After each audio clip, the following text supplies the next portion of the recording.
Hey everybody, Max Boltman here alongside the Athletics Scott Wheeler and Corey Pronman, as well as Flow Hockey's Chris Peters for another episode of the Athletic Hockey Show Prospect Series. We got a fun show on tap today. Both Scott and Corey, new 2026 draft rankings out. We're going to get to that in a minute.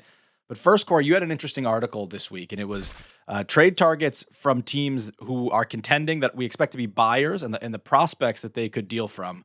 My first thought on it, that is a whole lot of Detroit and Montreal. Right. And I think what's going to be interesting is obviously these are two teams that have had a lot of draft picks the last few years. These are teams that have basically been in a rebuild, basically coming into this season. We thought of them as rebuilders, and now we've kind of seen like this shift in the Atlantic Division where you have them and Buffalo in a playoff mix right now. And I think there's going to be some real strong internal debates within that management group in both Detroit and Montreal of are they ready to make the big step? Are they ready to push the chips in here and move a major young asset? I'd be on the fence for both. I think both have looked like really good teams this year. Both look like legit playoff teams. I don't know if I would consider either of them true contenders in this current year. I mean, that being said, I probably only really would call Colorado, Carolina, Tampa as like the no doubt contenders. And you have like the second tier, maybe it's Edmonton, Vegas, whatever. I'm not sure that like they would be in that kind of elite group for me, but I think they could be considered good enough. Or maybe I have like the premium assets at the top. Guys like Michael Hage on Montreal or Branson Nygaard or Nate Danielson on Detroit. I don't know if I would move any of those pieces if I was those teams. But the next group I would think about if I was Detroit. Um, I think they have two really good young goalies there, Trey Augustine, Sebastian Kosa.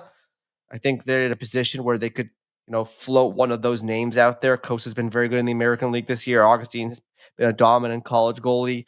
I think they could try and see what the mark would be like for them. With Montreal, they have some good young pieces in the American League, be it defensemen like Adam Engstrom or David Reinbacher. They have, guys, young players like Owen Beck. Maybe like those level of pieces would be more realistic for them to move. But we'll see what they decide, and if they decide that they think they are going to try and make a real run for it this spring.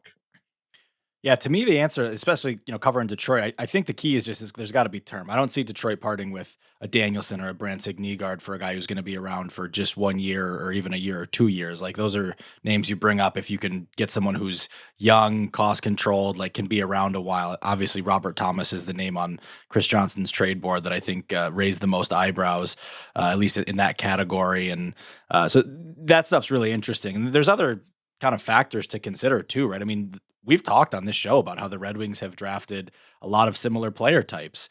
And while I think there is validity to that criticism, it tends to be a valuable one, right? Like those are the kind of prospects, complete centers and wingers with edge and compete. Like you could see how that could be a position they can deal from strength, Chris. I think they can deal from strength, but I also think, if you're going to be making these types of prospect trades, you're looking to make the biggest splash. And like, I think a Danielson potentially could be that. I think I agree with you. It's going to have to be something significant. And the Robert Thomas name is one of those out there where it's just like, boy, that's a guy that still has plenty of runway left in his career. And those are the types of things you look for. It always seems like, prospect trades, the ones that those might not be the guys that you get super excited about if you're a fan, like the Branson Nygaards and Daniels, but you probably should because they don't move all that easily and usually not without a good deal on top of it. So, it's a really interesting time for some of these teams too, but I think because of the surplus that you're working from, it does make it a little bit easier. And I mean, Detroit has depth in various positions of value, which is a great place to be. I think you could say the same thing about Montreal. It's going to be fascinating to see what the Minnesota Wild are able to do with players in multiple premium positions that should have increased their value over the last year plus. So a lot of intrigue there. And, looking at Corey's list that he had on the Athletic, I mean, there's a lot of, I think there are exciting names on that list. And if you can secure one of those players in a trade, I think it makes for a much more exciting trade and something you're a little bit more, you're a little less reluctant to part with when you see that potential for that return. When I was going through this exercise, I was talking to our insider, Chris Johnston, to get his idea of who the buyers would be this year. And one of the reasons it was proliferated with Montreal and Detroit was in part because they've had a lot of picks and have made some good selections with those picks. But the other teams, that Chris qualified as buyers, Edmonton, Dallas, Vegas, Carolina to an extent, but Colorado, these are all teams that have pretty much dealt all of their futures. Like, these are not teams that have high picks. These are not teams that have made any high picks really in recent years. So it's part due how much Montreal and Detroit had, but also due to how little some of these other buyers really have left in their pipeline as draft picks in 2026. I mean, you talk about for those teams going into the 2027 first in a lot of cases to trade a first round pick. So I think when you're Montreal and Detroit, you may not feel as leveraged to trade your premium young guys, because I feel like even those other contenders don't really even have that next level of asset really to trade. So maybe you could have at least a little bit of wiggle room to not trade maybe your most valuable young assets if you want to get a good young player at the deadline. Do you think, Max, that Carter Bear is in a similar conversation still to what Danielson and Brenzig Nygaard represent, or would they be more inclined to move him for a rental type?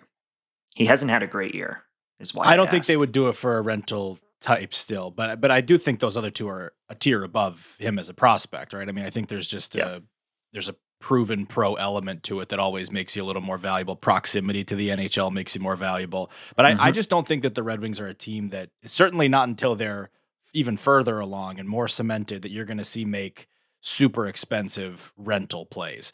There are other ways to do this, that you can trade your first round pick, for example. Now, I don't think for a rental, but maybe for something shorter. Like if there's a guy with this year plus next or something, I think that starts to be more of a conversation. But I don't see him giving up like a guy that they liked enough to draft at I forget I think he was the 13th overall pick for, one playoff run. There's risk to all of this though, right? I mean, in your backyard, Scott, like the Toronto Maple Leafs are without what could be a top 10 pick and Fraser Minton, who is red hot for the Boston Bruins right now. And it is a reminder that, man, sometimes it feels good. And they got a guy with term. They got Brandon Carlo, who was a second pair D with term.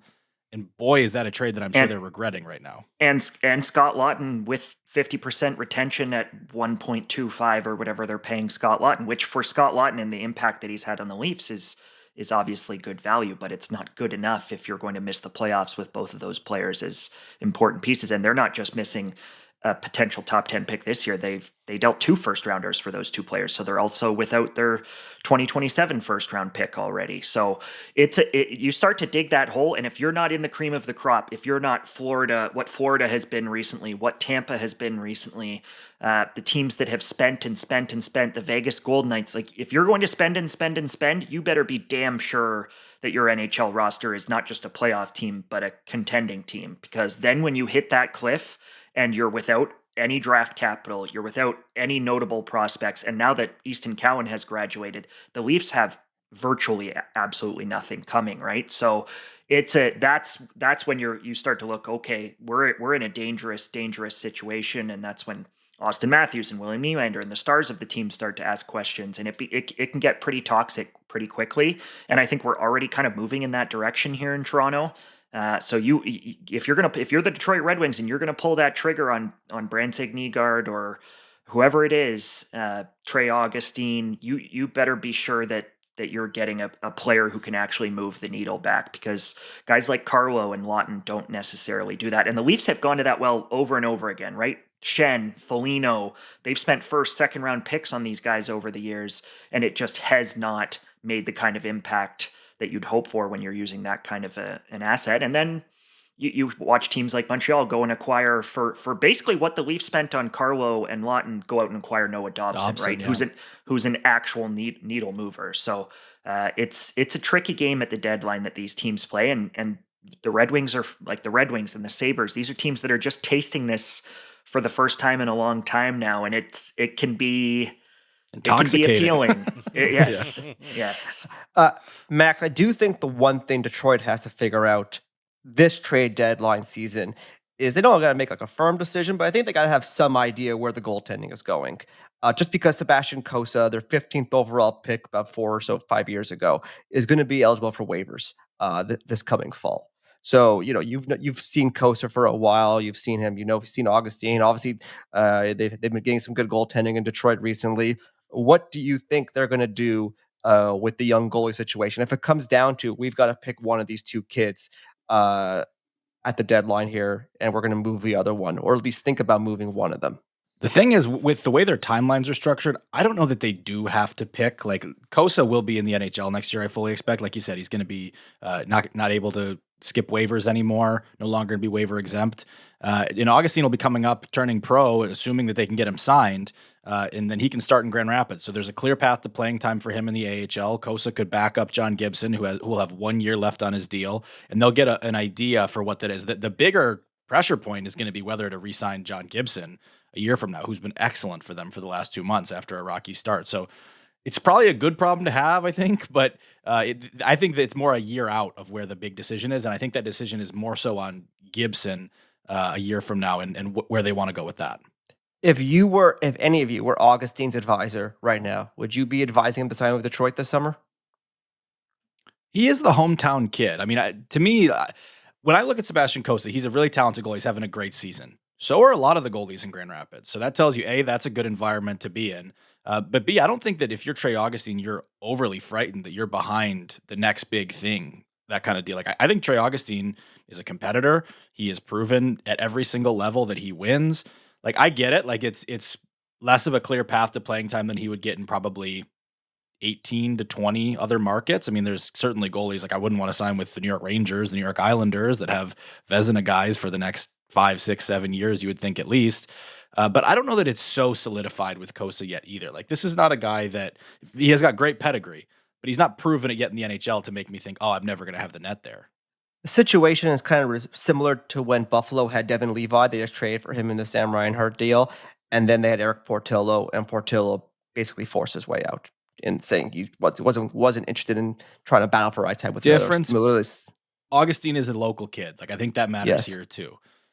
Yep. No, I understand, and I think it could work. I just think it's something that's hanging in the background for sure. I think that's a question the organization has to feel really comfortable about, because if they don't sign him this summer, then things start getting awkward. Ravensburg committing to Michigan State this week.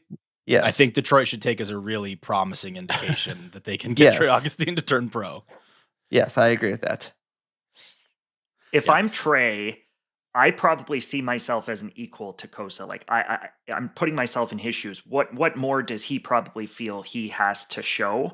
And yet his advisors need to get a pulse quickly on whether the Red Wings see him as an equal to Cossa, because if they don't, that's when things, I think, start to get hairy from a contract standpoint.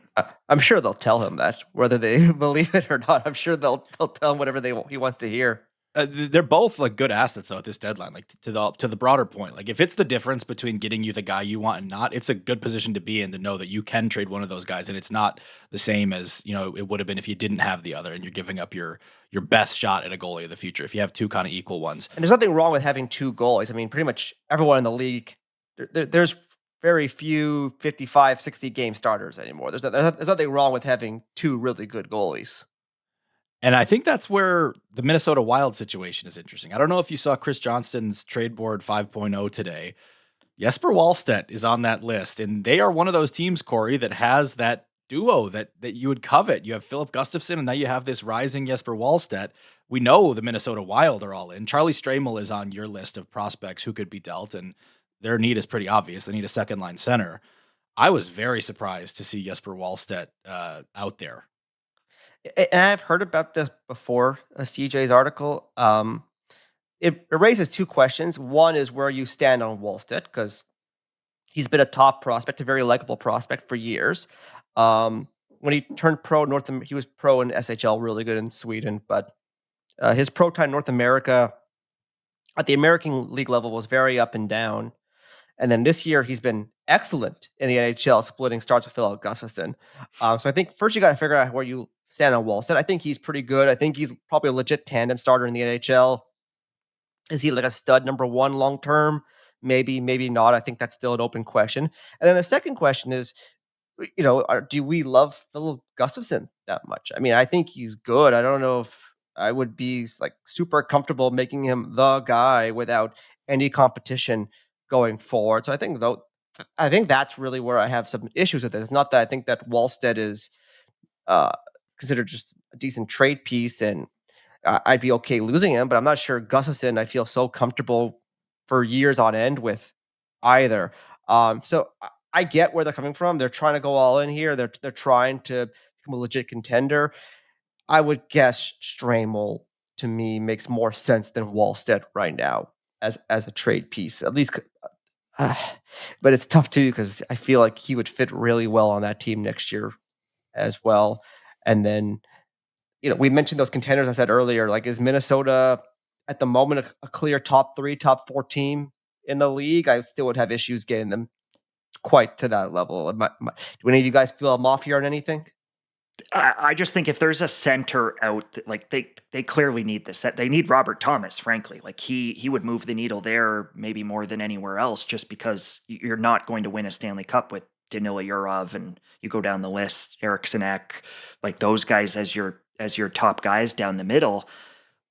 But if it's not, I would be pretty reluctant to trade Jesper. But if it's a center, I don't know. Like if it's a true top 6 center, I think suddenly they're in that class with, not with Colorado, but with Vegas, with Dallas. Yeah. Like that feels like the piece that's missing. Yeah. Yeah, if you get Robert Thomas something like that, then everything I just said goes out the window, kind of thing. Because then that's the Wallstedt line, right? Like you're not getting Robert Thomas for Stramel, but you might for Stramel and Wallstedt, or Wallstedt and something else. So Like, that changed things a little bit. I think you just don't want to set yourself up for Minnesota, where Quinn Hughes is a pending free agent, and then you'd get a rental center for a premium piece, and then you kind of hope it all works, and if it doesn't, things can start to look pretty bleak. We talked about Trocheck for them on the Monday show, and I think that's a nice fit. But there's even, if you wanted to go one cost tier down, like I think even Braden Shen he's not had a great year, but at least would give them a little bit of a boost there. Kadri too. Kadri's contract's tricky, but yeah. I do think Gustafsson's excellent. Like Gustafsson's been one of the most consistent goalies in the league over the last 3 or 4 years. Like I do think Gustafsson is capable. He's a good player. If they were to move Wallstedt. The other thing, though, too, is if you are the Wild and you do move Wallstedt, what do you do in the goalie position? At the backup position, You're one injury away from, Gustafsson not being the guy. And so there you look at down in the AHL right now, Samuel Halavai would be the natural call-up. He'll be Slovakia's goalie at the Olympics, but has not had the level of production, and really, quite frankly, the Iowa Wild as a whole have not had the level of production.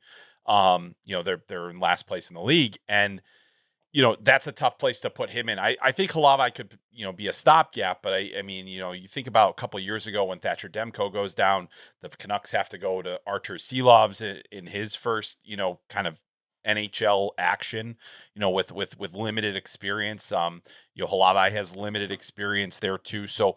I do think that what's next after that, because then what kind of assets are you going to have to spend on potentially adding a backup goalie as a rental or something of that nature? I mean, I think one of the most common themes I've seen across the National Hockey League this season is so many good teams on paper don't have enough goaltending.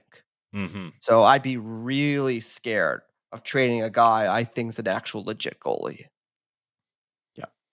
It's a great article, a lot more to dig into there. We're going to take a quick break. But first, you listen to us. Now we want to hear from you. We're asking you to fill out a quick survey about you and your podcast habits by going to theathletic.com/survey26. 3 lucky entries will win a $100 Amazon gift card. So whether you're a longtime listener or a new one, we want your feedback. Again, go to theathletic.com/survey26. That's theathletic.com/survey26. Links also in our episode description. Thank you. We'll be right back with some draft rankings. All right, we are back, and we've got new draft rankings, Scott and Corey, both in the last week or so. And you have the same top 4 mix, but a different order and a different tiering as well. So I want to start here, Corey. We've joked about doing as McKenna turns. He's at number 4 on your latest ranking. Penn State has played pretty well of late, and I think that's relevant. But McKenna sits at number 4 here. Talk me through kind of where you're at Gavin McKenna just past midseason.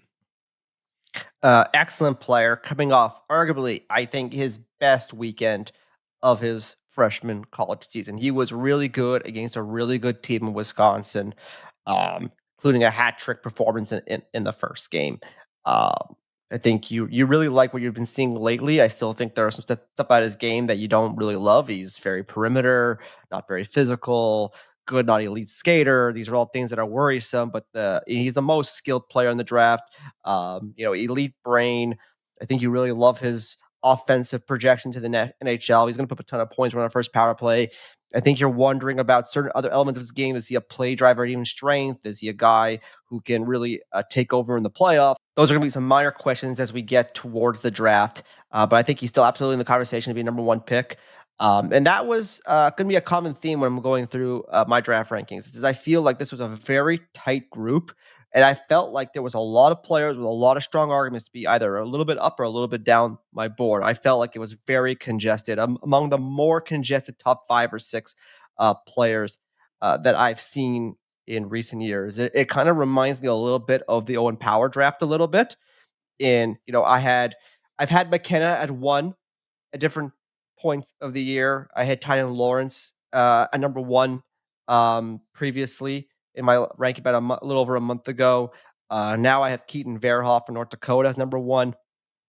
In the power draft, I think I had Beniers, Genther, and Luke Hughes at 1 at different points before ultimately settling on power. And I kind of see that's what this year's draft is. It's a lot of guys who are really close. And you can make really good arguments. Like I have that top 7, top 8 are so congested for me in terms of like how close they are and how I can move guys up and down. And it reflects the conversations I've been having with people around the league. I've talked to scouts who have McKenna, Verhoeff at number 1. I've talked to scouts who have Carson Karls or Chase Reid at 1. I've talked to scouts who have Albert Smits or Tynan Lawrence at 1. It's really, I think, going to be a draft with a lot of really great debates. And obviously, it's going to be centered around McKenna just because of the profile, the high profile, and a long history of scoring for this player. And I wouldn't question anybody who has him, at 2 or 1 or whatever, or even quite frankly, as low as 5 or 6. I think that's this kind of draft. Scott's got him at 2. And I think it's interesting, Scott, because you have him behind Ivar Stenberg. And to me, that one after the World Juniors makes a lot of sense. They're both wingers of a fairly similar profile. And we saw him at the same event, and Stenberg was extremely noticeable. So that becomes a fairly logical thing to do. The tough part is ranking, I think, McKenna against some of the top defensemen. And like Corey said, he's got Verhoeff number 1. You've got a tier gap between Stenberg and McKenna, and then Keaton Verhoeff. I don't know if it's a huge tier gap. It's obviously 2 versus 3 still on your list. But talk me through kind of how you went about comparing McKenna and the talent, the skill, the scoring winger to some of those big right shot defensemen, Chase Reid, Keaton Verhoeff.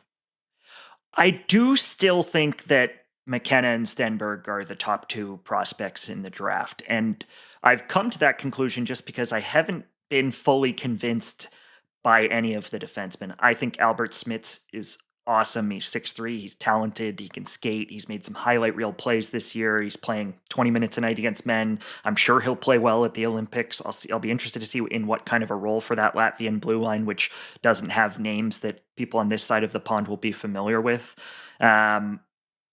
Chase Reid, same thing. Like the player, don't think he's an elite prospect. Don't think he's the kind of player that I'd step to the stage and take first or second overall. And Keaton, I've just never been able to quite get there on the decision making at times and on the feet at times, and that has held him back. Like I think those 3 defensemen are closer to each other than they are necessarily to Stenberg and McKenna. Like I haven't quite been able to get that group of 6-7 names that Corey and NHL scouts talk about in the same kind of conversation. It still feels to me like there's a bit of a gap. And I think it's been solidified by the way that both of those players have played since the World Juniors. Stenberg has gone back and continued to produce and perform in the SHL, and McKenna has played his best hockey of the year across 3 weekends now. Just for context, that's 6 goals, 11 points in his last 5 games. He's got 24 shots in that period. He's +6 in that period, and people wanted to see him start to perform more and drive more at 5-on-5, and they've swept Wisconsin, Minnesota, and Notre Dame.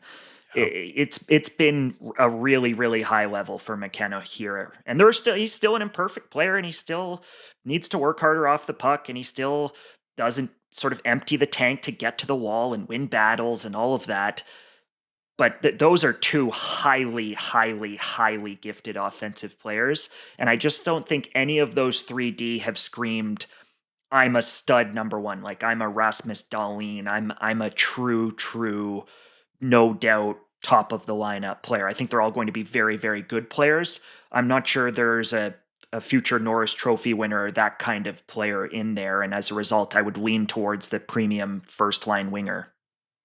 I don't disagree with that assessment. I just disagree on the value of the player, I guess. Like, I think you're clearly right. I don't think any of these D are Rasmus Dahlin or anything of that nature. I just think that if I can project a guy as a 22, 23 minute a night defenseman in the NHL who will score, who will play tough matchups, who will play heavy minutes in the in the playoffs for a team, both special teams. I think that's still a really valuable player over a 5'11" winger who I think I have some questions still on both of them. Are either of them going to be like 100-point, 90-point wingers in the NHL? I think they could be, but I'm not convinced that's for sure going to happen. And that's why I think it's closer for me. I don't think it's unreasonable to have Stenberg or McKenna at 1. I just would have issues saying that there's a clear delineation there. I don't. Neither of them are elite skaters. There's some risk on that projection there, and even if they hit what we think they're probably going to become, I don't know if that player type is the most valuable, the 5'11" scoring winger. Do you like Stenberg and McKenna more now than you liked Tim Stützle? And do you like any of those D more now than you liked Jake Sanderson? And then I guess my question would be, would you take Tim Stützle or Jake Sanderson? I probably would like Stützle more at the time than I liked either of those wingers, just because he's 6'0", 6'1", an elite skater, competitive. Like, I think that player type was just more valuable. And I was off on Sanderson, but I think Jake Sanderson's like a monster. Like, he's a top 10, maybe top 5 defenseman in the league. So, like, I don't think any of those guys are close. But I also didn't think Sanderson was going to have this level of offense when he got there. But I think with how good a skater he is, none of these defensemen in this draft have that level of skating. Like, he's a better skater than Smith. He's a better skater than Verhoeff, better skater than Carls or Reid. Probably doesn't have Reid's level of offense, but probably would take him over those defensemen. Yeah. Corey, what you said there about the positional value, I'm kind of sticking with, and I want to get all 3 of your thoughts here, but I'm going to start with Chris. Like, if you go back to that analog of the Owen Power draft, and I gave you, Chris, Owen Power or Dylan Guenther today, I feel like the consensus might be more toward Guenther right now, but am I off on that? No, I would think that you're right. I mean, I just don't think that, as good as Owen Power is, and he is a good player, I don't think he's nearly the difference maker that Guenther is. And certainly, I mean, just you look at this argument here, what I've come back to a lot over the course of this draft year is, like, I think they're all really good players. We don't have a number 1 pick in this draft. We really don't.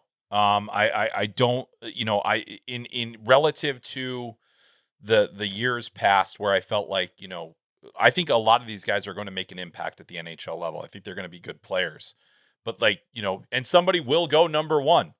I'm not super excited about any of them. And that's not a great place to be, especially if you're a fan of a team that's in this kind of rebuilding stage. I think they'll help. Probably McKenna is the most exciting, but really at the end of it, there's a ton of questions about him, and I've been having those conversations. I talked to guys that were at the 4-point game against Wisconsin, and they still didn't like him. They were like, yeah, okay, that was fine. Like, and like that's not encouraging. It's not. I don't think people felt that way because they Guenther. felt like it's the same game we see all the time, and that's and sometimes there are points and sometimes there are not. And so that's a really interesting thing. Now I would push back a little bit on that, because I do think that there was absolutely, and has been, more get Well, up and that go second from goal him. he scored was so sick. Like Well, that yeah, was yeah, yeah, absolutely. So, so yeah, I mean, like, he still can do spectacular things, and I think that that's, in the end, maybe where he's going to start going. But yeah, I mean, to me, you look at that the Genther power comparison. I mean, there's so many different drafts that we can go back and forth to. I think Slavkovsky draft reminds me of that one too a little bit. Yeah, It was yeah, just- exactly. No, so I mean, so in the end, there are going to be good players to be had here, but it is kind of a tough place to be if you are one of the fans of a team that's really mired in the muck right now. Because I don't think Stenberg is a guy that pulls you out of that. I don't think that McKenna pulls you out of that. So those are some things that I'm uncertain about. I think your assessment is mostly shared in the league, but I think if there's one player that at least some corners of the league feel has distinguished himself, it would be Stenberg. That they think Yep. that I think if you're sold that this offense is going to be like an 80, 90 plus point guy who's going to who competes hard and can win battles against pros. Like I think even at 5'11" without elite feet, like that's still a really, really exciting player, a potential difference maker at the next level. But I think there's some open questions there. Like I think despite his record-setting season and his great World Juniors, I still think you can look at him and not be completely sold it's going to translate, at least to the highest echelons. Like to be a difference maker, like you basically got to do what like Kucherov and Marner do on a consistent basis, right? So it's like it's a high bar, and he could get there. Corey, you mentioned all the players you've had at 1 this year, and on the previous list, it was Tynan Lawrence. He's dropped not only down to 5 on the list, but into a different tier. And I know you talked about the number of guys that you could see going number 1. I'm sure he's one of those 6, 7, 8 that you were mentioning. But just talk to me. He obviously made the transition from the USHL to BU. Quieter start from him there. Like, what has that jump looked like in your eyes? He was really quiet those first few weekends with BU. Thought he really struggled with the physicality of college hockey. Obviously, coming in a 17-year-old in the middle of the season, right into the conference games. It's a big jump for a 17-year-old. I thought this past weekend against Providence, where he scored a nice goal, but in general, I thought he played big minutes, and I even thought he was impacting the play at even strength, and he looked more comfortable this past weekend against a good team. But just he struggled, and I think you get data like that, just as we did with McKenna, and you say, well, this is data at a higher level. You got to do the same thing with Lawrence, even in over 7 or 8 games. But that being said, as I said before, it's really close. Like my 2, 3, 4 was, I think, Stenberg, Chase Reid, McKenna. I basically think those 3 for me are nearly a 3-way tie, really, in terms of how I rate those players as NHL prospects.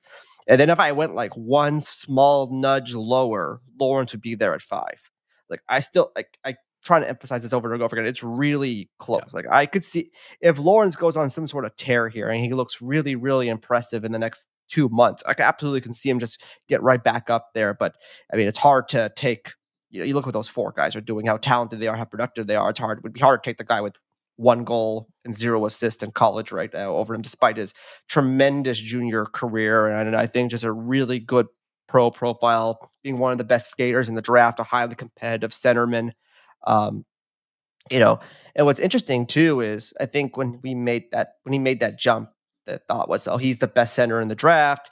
If he has a really good start here, he could go number 1, number 2, whatever kind of thing. He hasn't done very well, and Caleb Malhotra at Brantford is just killing it right now.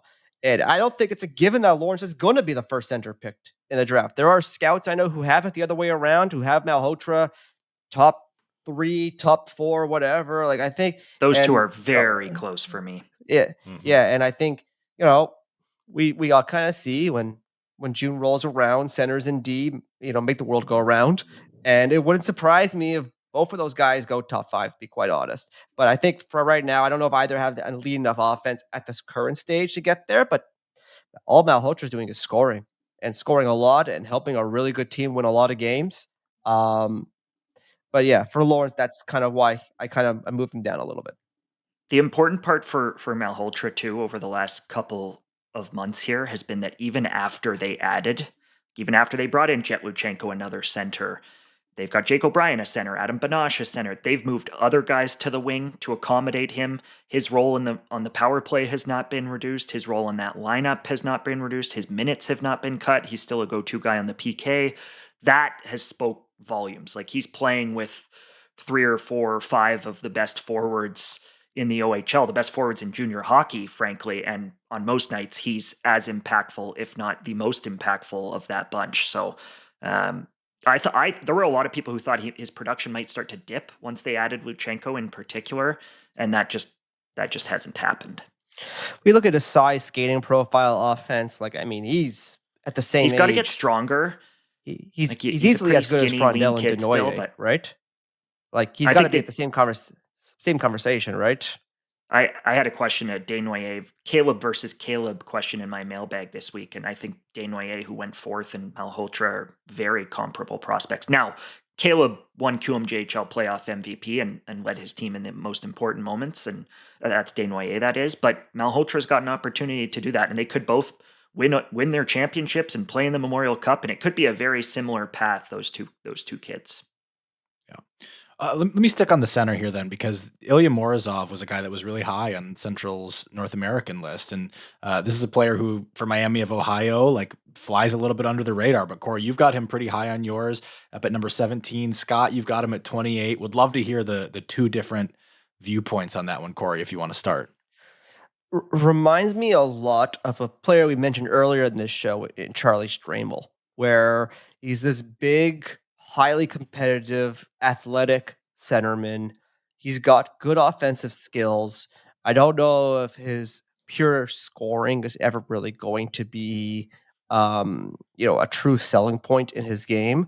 But Morozov is a player who's absolutely getting a ton of interest from NHL people. There's a lot of scouts going in to watch every single one of Miami's games to see a 6'3" center who can skate, who's a first line center on University of Miami, playing real minutes as a 17-year-old. He has a really exciting profile, and I think he's got a really good chance to be a lottery pick when it's all said and done. You're hoping for like a really hard second line center or like a really high end third line center, I think, when it's all said and done.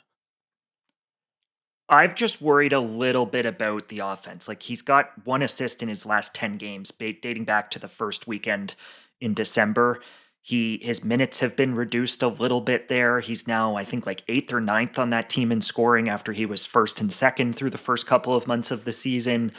There hasn't been a ton of offense of late, and that has made it harder for me as the conversation around him grows to put him in that sort of top 10, top 15, top 20 tier. Like, I had like a top 17 on my last list, and I could have debated him anywhere from sort of 18 to 28, which is where I had him. But getting into that next, like, I just haven't seen enough from him to get him into that sort of top 17 group that I have. He's a very good player, but I think about him and Suvanto kind of the same way, where it's like, how much offense are these kids really going to have? Same with Jack Nesbitt a year ago when Nesbitt went 12th. Like, is there going to be enough offense there to justify taking him in the teens of the draft, or even closer to, like Nesbitt, closer to the top 10 of the draft? And with both him and Suvanto, I haven't quite been able to get there, even though NHL scouts are talking about them in that range. I see it with Morozov. I think Suvanto's got legit skill. Like, this is a guy who's like power play guy at the World Juniors. No, he doesn't. But neither did like Lindell. I think that this is a guy who's like 2 days away from being 27 eligible, and I think what he's done so far is pretty impressive. His feet are a major issue though for me. Chris, any thoughts on Morozov? Well, I think he's such an interesting player, because I think that there's anybody that saw him last season could see the makings of something, but he never really put it all together in the USHL. And you'd say, I remember coming away from that fall classic and just like, he was one of the guys that was most talked about, as even more so than some of the top draft prospects that were there. So he's since then, I've been intrigued to track him, and he's been all over the map. And as Scott mentioned, the production has dipped considerably in the last little while here. But I do think that there is an element of environment. Miami is still trying to find their way. They're much better than they have been in years past. I think you got to give a ton of credit to them being aggressive and in bringing in Morozov a year early. They didn't necessarily have top players. They desperately needed top of the lineup players, and the fact that he's been able to come in as a younger than true freshman and then able to do what he's done is really intriguing to me. I think there's a high ceiling on this player. I do think that some of the things that have been noted as deficiencies are absolutely there. But for me, like, I look at this player similar, when my list comes out, it'll be in a similar range to where Corey is at. And he's a guy that I feel like is only starting to scratch the surface. And those are always tough to put in these scenarios. In this year's draft class, there are so few prospects I'm super confident in, that players like him, where there's that kind of potential and that ceiling that I see for him. And I do think there's a little more offense here than we've seen so far. I have some concerns, but I do think that there's a little bit more to dig out of him. I think he's going to be a very strong collegiate player next season, and then maybe even the season after that, or maybe he's in the AHL. You're not really sure, but this is a player that I do think that upside is a bet worth making in that middle of the first round range. And I think a lot of teams are discussing that very thing. As Corey mentioned, there's a lot of guys going out to Oxford, and that's been a long time since they've had anybody wanted to look at. So really, really fascinating to watch that happen. Every year, by the time we get to the point where Scott and Corey's final list comes out, we do a fun article called Promin versus Wheeler, where we have the guys kind of, debate really in full their final rankings on players. And Morozov may be a guy that we're talking about by then. One guy I'm already certain here in late January that we're going to be talking about is Ryan Lynn. And Scott, he's a guy that you have really high on your list at number 7. Corey, you've got him early 20s. I think he's 23 for you. So let's give a little preview for what that Prodman versus Wheeler is going to look like. Scott, I'll let you begin on Ryan Lynn. Yeah, we've already had this conversation on the pod a little bit. So I know, we might be having it 3 or 4 times by the time we get there. Look, I just think that Ryan Lynn and what he has shown over the last 2 years in the WHL has been extremely impressive. I think he's a phenomenal player. He checks, outside of not having the sort of elite sort of straight line speed, and I think his edges are excellent. Like, he surfs extremely well, and he pivots extremely well, and he breaks past that first layer of coverage extremely well, but he's not like a burner going north-south. Outside of that, I think he checks every box. He's got one of the best sticks in the draft. He's one of the more competitive defensemen in the draft for me. He's one of the smartest players in the draft for me. He has one of the strongest statistical track records in the draft. I think he's one of the more well-rounded players in this class, and I think he's going to get hurt by the fact that he's somewhere between 5'11" and 6 feet tall, and he's not going to go as high as I have him. But I don't think we're talking about the Ville Heinola or Victor Soderstrom or some of these sort of 5'11" that have gone in the first round in recent years. Boqvist obviously went top 10. Like, I think he's a much more complete player at this age than Adam Boqvist was at the same age, and has been just as every bit as productive. It hasn't been as maybe flashy as a player like Boqvist was at the junior level, but he is just such an efficient, effective hockey player, and I think it's going to work and be very successful for him throughout his NHL career. Like, I truly, truly believe that Ryan Lynn's going to be a top 4 defenseman in the NHL for a long, long time and have a tremendous career. So my first question would be, could I hear you compare and contrast Lynn, who you have, did you say it was 6th or 7th? 7th, to another right shot D in the Western League in Daxon Rudolph, who you have at 12. Can you explain how you would compare and contrast those 2 players?